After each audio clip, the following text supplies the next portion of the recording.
President Tinubu used one stone to kill three birds with the appointment of Bianca Ojukwu. She has held a similar role previously and did a decent job. Second, this should further unite the country. Third, it might win some folks on his side. From her zone, I wish. So guys, there's a lot of reactions going on as regards to Tinubu appointing Bianca Ojukwu as one of his ministers. So guys, this has become a very controversial topic Nigerians have been dwelling on, because he is trying to use this, as they said though, that he wants to use it as a way to unite the country. But guess what? He's still holding Nnamdi Kanu in detention. That is even what Nigerians are reacting to. That this woman going forward to accept this, this appointment in the midst of people not even knowing the whereabouts of Nnamdi Kanu. Recently, this week, the lawyer, one of the lawyers to Nnamdi Kanu, came out to say they don't even know his whereabouts. They tried going to see him in the DSS custody, and they were denied access. In the midst of all these controversies, Tinubu has appointed Bianca Ojukwu as one of his ministers, and she has received that appointment. She has accepted it, and guess what? Everywhere is boiling on the social media. For the Igbos, it's a no. Some people have said, how is she even going to campaign for Tinubu come 2027? Because Tinubu is trying to pitch his tent all over the country ahead of 2027 presidential election. How is she going to campaign? What is she going to tell the Igbos? How is it going to be? It is going to be a tug of war for her. I tell you, the Igbos are all out on her, saying she's not supposed to have accepted this appointment, especially at a time when Nnamdi Kanu is still being held despite the court, discharging him previously. And recently we were told that they are going to settle out of court, but still the Tinubu's administration has held him back. This is somebody who is following the course of Ojukwu, for the Biafrans to succeed, and today he's still being held. Now Bianca Ojukwu is taking a nomination from the Tinubu's government. So guys, I want you to just take your time and watch this video. Drop your thoughts, your earnest thoughts in the comment section below. What do you think? Do you think this is a good step? Do you think Tinubu has taken a giant step to unite the country? Just drop your thoughts and let me know what you think. Well, also, reactions have also trailed President Bola Ahmed Tinubu's appointment of Bianca Ojukwu, widow of the late Biafra leader Chukwuemeka Ojukwu, as the new Minister of State for Foreign Affairs. Bianca, who was born to a former governor of the old Anambra State, Christian Ono, has had an illustrious diplomatic career, serving as Nigeria's ambassador to Spain from 2012 to 2015 and as the country's permanent representative to the UN Tourism Organization. She has also held key positions in various national committees and has received several awards for her contributions to diplomacy, business, and charity. Despite her achievements, a cross-section of Nigerians have expressed the view that her appointment may be political. Well, let's take some reactions. This is from Dikbo, who wrote, President Tinubu used one stone to kill three birds with the appointment of Bianca Ojukwu. She has held a similar role previously and did a decent job. Second, this should further unite the country. Third, it might win some folks on his side. From her zone, I wish her luck. Well, legendary Joe wrote, the beauty queen, diplomat, lawyer, business mogul, politician, and now Minister of Foreign Affairs State, Bianca Olivia Odumegu Ojukwu. When Asiwaju Bola Ahmed Tinubu goes hunting for partners in nation building, he doesn't see tribe, ethnicity, religion, or gender. Round pegs in round holes. Period. Queen Bianca may have been denied the opportunity to serve upon the soil she called home, despite sharing their tongue and being wife to their greatest son of the soil and having their children. But Asiwaju is totally blind to such sentiments and will go for the best regardless of differences. A true hallmark of a leader. Congrats, Queen. Your capacity is not in doubt. Well, Dr. Bati, over to you on the appointment of Bianca Ojukwu. Very quickly, I said earlier on this same program that if you look at her CV, because sometimes when you want to appoint people, you look at their CV. She has a degree, 2006, in international relations and diplomacy. She has worked as a senior special assistant on diaspora affairs. Yes. I think she's also been high commissioner to Ghana. She's also been ambassador to Spain. So she has very important experience in that field. Yeah. It's not as if she's coming newly into foreign affairs. The second point to be made is that many people commenting on this, they're saying, oh, it's because she's Mrs. Ojukwu. No, oftentimes we're unfair to people. You know, it's not, people don't always, I know some people get appointments because of the politics of proximity. But the question you ask is, are they qualified? Do they have relevant experience? And I think that in the case of Mrs. Bianca Ojukwu, the answer is yes. Now, number three is that appointment is a very strategic one. At a time when Nigeria is trying to engage the world. Yes. And I was trying to explain that portfolio. That in the Ministry of Foreign Affairs, you have the Minister of Foreign Affairs. When he has a Minister of State, in terms of division of labor, the Minister of Foreign Affairs focuses more on the bigger things. But the Minister of State for Foreign Affairs, at least in our time, you know, the main assignment is to look at things like ECOWAS, look at African Union, look at all these development organizations with which Nigeria has relations at a multilateral level. So it's a lot of work, and you need some significant experience within that province to be able to discharge it properly.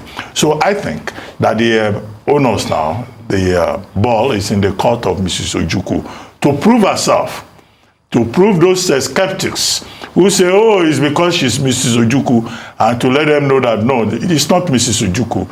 This is Bianca Ojukwu, who just happens to be Ojukwu's wife, and who knows this job, right, who even has a degree in the field, and who understands the territory. Well, so congratulations to her. Fantastic. A good addition to the cabinet, I believe. Ayo, a quick comment on Bianca.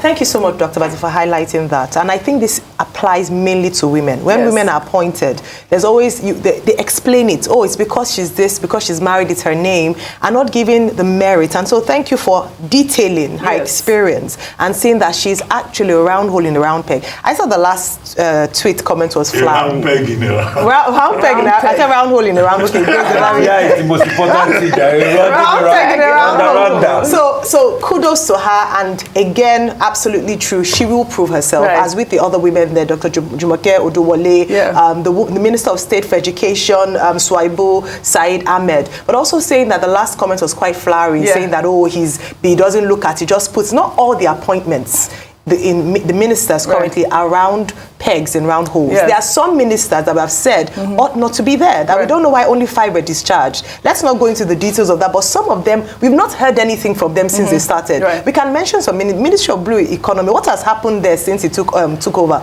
The Ministry of Solid Minerals, what has happened there? So it's not just about putting people there and saying, let us actually dissect the progress they've made, the achievements, and so that we know that really and truly he appoints people who deserve to be there. Yeah, well, all right. Well, speaking about round pegs in round holes, here is a video of the new livestock minister, Idi Mukta Mahia. Back in 2019, as he partnered with Ala Group, highlighting how the company is taking farming to another level and setting the pace in the Nigerian dairy industry. I feel so happy, I feel so fulfilled.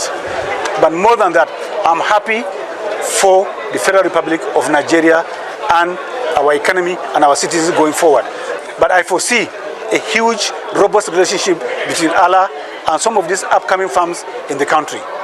Instead of importing milk and exporting our jobs and profit, the milk can be processed here, the cows can be developed here for the benefit of the country. Well, all right. I mean, I just want to take one more reaction about this whole cabinet reshuffle. And this person, Yemtek, wrote, the entire changes did not take into consideration any reduction in the cost of governance. It rather added to the already over-bloated executive. You discharged 5 ministers in one breath and appointed 7 ministers for replacement. When will this government understand that the need for a slim government is desirable? I mean, he hit the nail on the head, but you know, the cabinet is still 48. He has 48 ministers. I mean, the fact that he has 7 new ministers does not take away from, you know, the reduction of his cabinet here. I mean, we now know that Betta Edu has been replaced, as well as Simon Bakula Long has been replaced. So I thought that tweet was quite important, that the Tinubu administration, President Bola Ahmed Tinubu, did not take into effect the whole idea of a slim cabinet, which is part of the Orosaye report that we've all been talking about. All right, let's take another story here. In Kwara State, Minister of Women Affairs, Uju Ohanenye, who topped the list of the major casualty of Tinubu's cabinet reshuffle, was quite controversial during her tenure. Users on social media have pointed out some of the scandals that probably led to her termination, including a threat to sue the United Nations over donor funds and a University of Calabar sexual harassment case where she was heard in a viral audio attempting to hush victims of sexual harassment, to which she later apologized. Well, at the just concluded United Nations General Assembly meeting held in New York, the minister spoke to Arise International correspondent Adefemi Akinsoya, boasting about her achievements, which has now gone viral. Let's take a listen. If I didn't have the support of Mr. President, who born you? I would have been sacked by now. That's what normally presidents do. But I've been taking giant steps, challenging issues that are not right to me concerning my job, and nothing has happened to me. So I came here actually for change of plans. I am going to fight it until I achieve it. As I speak to you, I've done it with UNICEF. UN Women is coming. I will make it so difficult for anyone to work in our country with the kind of way they've been working before now. Things must have to change. The narratives must change. So I came here just specifically on this because I was here last year. I went home with nothing. Most countries that come here, they go home with nothing as far as I'm concerned. If anybody has achieved anything, they should let me know. So we have to start achieving something. How do we start achieving something? By changing the action plan so that the former action plan they were using, which was fetching us nothing, will be changed to focus on who we are and what we can benefit from, what can impact on our people, and change the narratives for them so that the poor will start breathing, which is mainly the president's renewed hope agenda. Well, unfortunately, Action Minister has been sacked. And like I read in the message there, a lot of people have said the reason why she was probably terminated, including suing the UN. For me, that was number one. I just didn't understand what that was. Let me just take this reaction from Anonymous. This person wrote, I hope Uju Ohanenye will not sue Tinubu for sacking her. If she can sue UN and Arise News, will she actually sue? Who is Tinubu? Who born you? Who born you? Really? I thought that was a funny one. That's but true. Obviously, she did sue. She did sue us. She did sue us. But I think that they would, Nigerians would say this is one of the ministers that actually deserve to be terminated because of some of those scandals. It's not me. It's, that's the news out there. But she also wrote a letter of appreciation, which I'd like to read out. She wrote, I write to express my sincere gratitude to President Bola Ahmed Tinubu for the opportunity to serve as a minister of the Federal Republic of Nigeria. It has been an honor and a privilege to contribute to the development of our nation. I would also like to extend my heartfelt thanks to Senator Oluremi Tinubu, the First Lady of the Federal Republic of Nigeria, for her invaluable guidance and support during my tenure as Minister of Women Affairs. Her kindness and encouragement have been instrumental to my success. To the people of Nigeria, I am deeply grateful for your unwavering support. Your trust and confidence in me have been a constant source of inspiration. I remain committed to serving my country and will continue to do my utmost to contribute to its progress and prosperity. I thought that was a very well-written letter of appreciation. Rufi on fire. So, you see, apart from all the laughs, we need to now look deeply. What were Uju's problems? Big character flaw. See, you cannot live life without your character. You can lose wealth and gain it back. You can lose health and fix it. But once you lose character, you lose everything. There was somebody I was speaking to when she said she was going to sue you, and a top lawyer in President Tinubu's, circle, and he said he famously told the president that your minister want to sue the UN, would you give me the brief? That was how much of a joke she had become. And I hope she learns.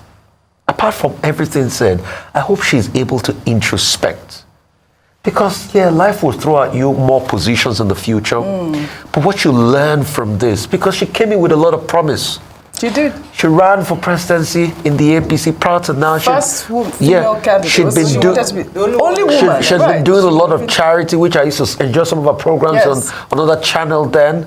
And we thought that she was able to bring all of that to bear.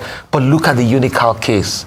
Look at even us, where we have interviews. Look at how quick she was quick to sue us. Look at the character in general. I think the words of Sir Edmund Hillary is very apt for her. Sir Edmund Hillary conquered Everest. And when he was asked that you conquered this mountain so high, Sir Edmund Hillary said, I didn't conquer Everest, I conquered myself. For you to become anything great in life, you need to conquer yourself, which happens to be the character, those traits that you know that are not good about yourself. You need to introspect deeply. And that's what we're talking about. But anyway, in good faith, she wrote a letter. Yeah, it was congratulations to the other people like Bianca and the likes of other people, you know. Right.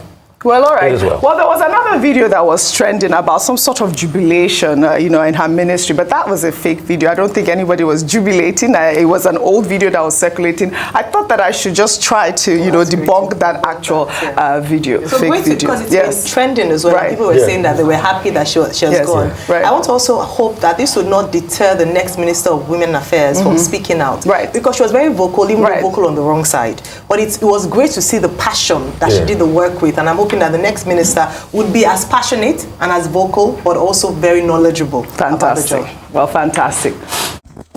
So guys, you have seen it for yourself. Yes, this is one of the things that we say, honestly, this government likes doing the right thing, but at the wrong time. This would have been a very welcome development, you know, if Tinubu had released Nnamdi Kanu. Then, in addition to that, he now appoints Bianca as his minister. Nigerians would have applauded him so well. But guess what? Nnamdi Kanu's whereabouts is even unknown. The DSS has denied his lawyer, you know, one of his lawyers, access to where he is. And in the midst of the Igbos reacting to this, because that video has been trending where the lawyer has been lamenting how they were denied access in attempt to go see Nnamdi Kanu. You know, the Igbos have been voicing out. And in the midst of all that, Bianca Ojukwu accepted this nomination from Tinubu. Honestly, this government keeps doing the wrong thing at the wrong time. Why not just settle Nnamdi Kanu's case? If you feel you want Nigeria to be united, settle his case, and then in addition, you give this appointment, then the Igbos will know you really have the welfare of the Southeasterners at heart. You can't hold Nnamdi Kanu and you want to appoint Bianca Ojukwu. Honestly, this is a no, honestly. So guys, a whole lot is happening in this country, and that is why we keep saying that this government, they came into governance unprepared, no plan. Now they are just testing the water and making adjustment, testing the water and making adjustment. Before you know it, 4 years is gone. And the Tinubu's government will be characterized as one of the government that came on board and achieved zero achievements. Because the way it's going now, I tell you, Tinubu is going to score 0 at the end of his tenure. Nothing has been achieved, if not tormenting Nigerians with poverty, hardship, people wailing, people buying themselves and all that. These are some of the things we have seen, you know, that have characterized this government. Outside that, guess what? Nothing is working, because they ended up giving appointment to people they feel that helped them during election, not really people who they think can help move this country forward. So guys, I don't know what your thoughts are. Let me know your thoughts in the comment section below. Please don't forget to subscribe to the channel, turn on the notification bell. Please give this video a like so that YouTube can recommend it to others, and drop your thoughts in the comment section below. Thank you.